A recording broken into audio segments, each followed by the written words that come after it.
So I want to speak directly to the decision makers in this room. Timing is not a motivational concept. Timing is capital allocation. Timing is market share. Timing is relevance. And most executive failure is not a failure of intelligence. It is a failure to move when the indicators were already clear. Boards rarely fire leaders for lack of effort. They fire leaders for being late. Late to digital, late to restructuring, late to talent strategy, late to innovation, late to exiting a declining model. You can survive long decision as an executive, but it is very hard to survive a delayed decision because markets punish hesitation faster than they punish imperfection. The past is not neutral. The past is instructive.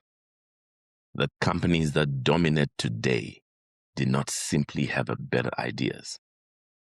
They moved earlier. They sensed the shift before the shift was obvious. They presented the present is the only place where you exercise authority. You cannot act in last year. You cannot execute in next year. You can only decide now. And here's where executive leadership becomes uncomfortable. Because timing requires committing capital before certainty. It requires restructuring before decline becomes public.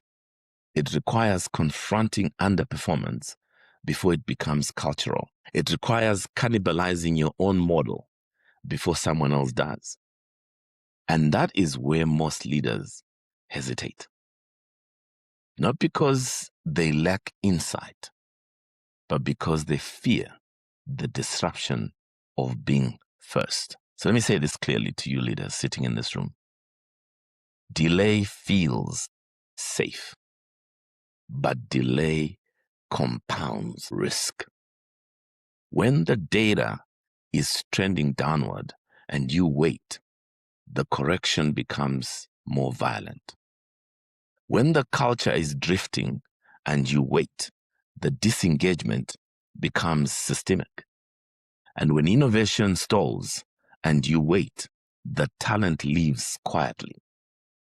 Then one day you say, how did this happen?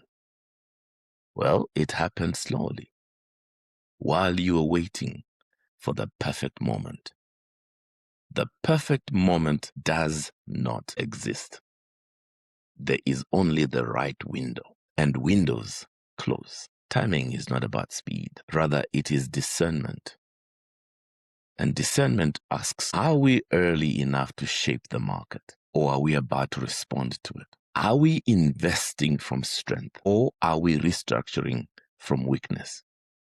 Are we making bold moves while we have options? Or will we make reactive moves when options are narrow? Executives must understand this. Inaction is also a strategy, but it is rarely the winning one.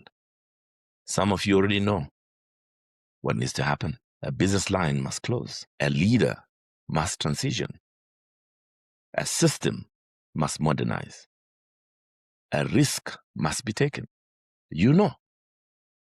But you are waiting for unanimous comfort. Leadership does not require unanimous comfort. It requires timely courage. History does not remember leaders who preserved stability. It remembers leaders who recognized the shift and moved before it was obvious. Timing is where leadership either compounds value or compounds regret. So let me ask you a question that matters at board level. If you do nothing for the next 12 months, what will that cost you? In revenue? In talent? In trust?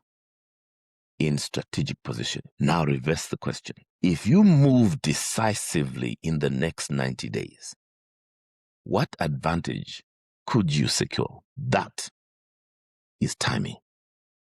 And the executives who treat timing casually do not stay executives long, because markets do not wait.